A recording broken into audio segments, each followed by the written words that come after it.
श्री गुरुदेव दत्त. शिवपूजनात बेलाच्या पानाचे महत्त्व. शिवलिंगावर बेलाची पानं का वाहतात? शंकराच्या पूजेस अनन्य साधारण महत्त्व आहे. त्यातल्या त्यात पूजेत बेलाचे पान असणे फार महत्त्वाचे आहे. धर्मग्रंथात असे म्हटले आहे की तुमच्याकडे पूजेसाठी कोणतीही सामग्री नसेल तरी तुम्ही फक्त महादेवांना बेलाचे पान वाहिले तरी प्रसन्न होतात. असे म्हणतात की देवी पार्वती स्वतः भगवान शंकराची बेलाच्या पानांनी पूजा केली होती. म्हणूनच बेलाची पाने शिवाला खूप प्रिय आहेत. आज आम्ही तुम्हाला शिवलिंगावर बेलपत्र अर्पण करण्याची विधिवत कारणे आणि मान्यता सांगणार आहोत. भगवान महादेवाच्या पूजेमध्ये बेलाचे पान इतके महत्त्वाचे का आहे ते आपण जाणून घेऊया. शिवपूजनात बेलाचे महत्त्व आणि अनोखी परंपरा. भगवान शंकराच्या पूजेस अनन्यसाधारण महत्त्व आहे. त्यातल्या त्यात पूजेत बेलाचे पान असणे फार महत्त्वाचे आहे. धर्मग्रंथ असे म्हटले आहे की तुमच्याकडे पूजेकड कोणतीही सामग्री नसली तरी तुम्ही फक्त महादेवांना बेलाचे पान वाहिले तरी ते प्रसन्न होतात. अशी कथा आहे की समुद्र मंथनाच्या वेळी भगवान शिव यांनी विषप्राशन केले होते.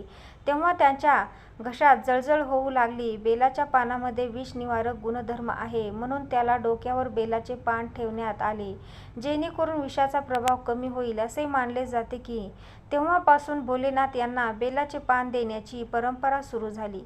दुसऱ्या आख्यायीनुसार बेलाच्या पानाची 3 पाने भगवान शिवाच्या 3 डोळ्याचे प्रतीक आहे. म्हणजेच शिवाचे स्वरूप असलेले बेलाचे पान खूप पवित्र मानले जाते. पुराणात बेलपत्राविषयी एक कथा आहे की माता पार्वती शंकराला मिळवण्यासाठी खूप प्रयत्न केले, कठोर तपश्चर्या केली. त्यांनी अनेक प्रकारचे उपवास केले.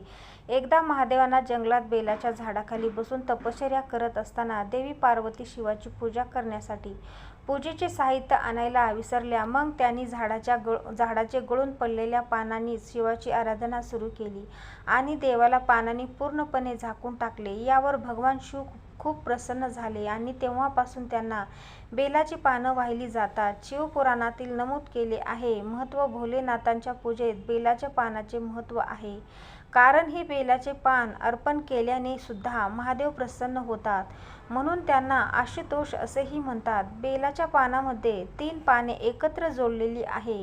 हे ब्रह्मा, विष्णू आणि महेश आहेत प्रतीक मानले जाते. तसेच बेलाच्या पानाचा संदर्भ बऱ्याच पुराणात केला आहे पण त्याचे वैभव शिवपुराणात सविस्तरपणे सांगितले आहे.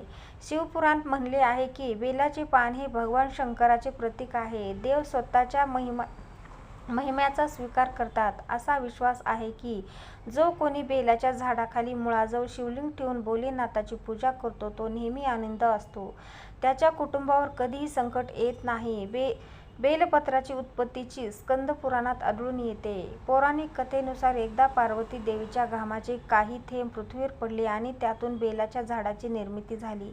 बेल वृक्षाच्या मुळाशी गिरिजा देवी, खोडात माहेश्वरी व फांद्यामध्ये दक्ष देवी, पानामध्ये पार्वती देवी, फुलामध्ये गौरी देवी आणि फळामध्ये कोणत्याही देवीचा वास असतो अशी मान्यता असते. तसेच यामध्ये महालक्ष्मी देवी वास असतो असेही सांगितले जाते. शिव पार्वती पूजनात अर्पण केलेले बेलाच्या पानामुळे दोन्ही देवतांचे शुभ आशीर्वाद लाभतात अशी मान्यता आहे. भोलेनाथांना बेलाचे पान अर्पण करताना त्रिदल, त्रिगुणाकार, त्रिनेत्र, त्रिधायुत, त्रिजन्मापासून बिल्वपत्र, शिवपार्वती या पौराणिक मंत्राचा जप करा. या मंत्राचा अर्थ असा आहे की 3 गुण, 3 डोळे, त्रिशूल धारण करणारे आणि 3 जन्माचे पाप नष्ट करणारे हे भगवान शिव तुम्हाला 3 पाने असलेली बेलाची पान अर्पण करतो. रुद्राक्ष द्याहे असेल हा मंत्र म्हणून असताना बेलाचे पान अर्पण करण्याचा विशेष महत्त्व आहे. आपण शिवाचा पंचाक्षरी मंत्र ओम नमः शिवाय हा म्हणून सुद्धा देवाला बेलपत्र वाहू शकतो. या दिवशी बेलपत्र तोडू नये. बेलाच्या पानाचे आरोग्याच्या दृष्टीने महत्त्व आहे की काही जाणकारांच्या मतानुसार बेलाची पाने तोडताना शिवाचे नामस्मरण केले पाहिजे. याशिवाय चतुर्थी, अष्टमी, नवमी, चतुर्थी, संक्रांत आणि अमावस्या या तिथींना तसेच सोमवारी बेलाचे पाने तोडू नयेत असे सांगितले जाते. 3 पान असलेले बेलपत्र शंकराला अर्पण करावे मात्र 3 पाने नसलेले बेलाचे पान शंकराला वाहू नये असेही सांगितले जाते. ओम नमः शिवाय.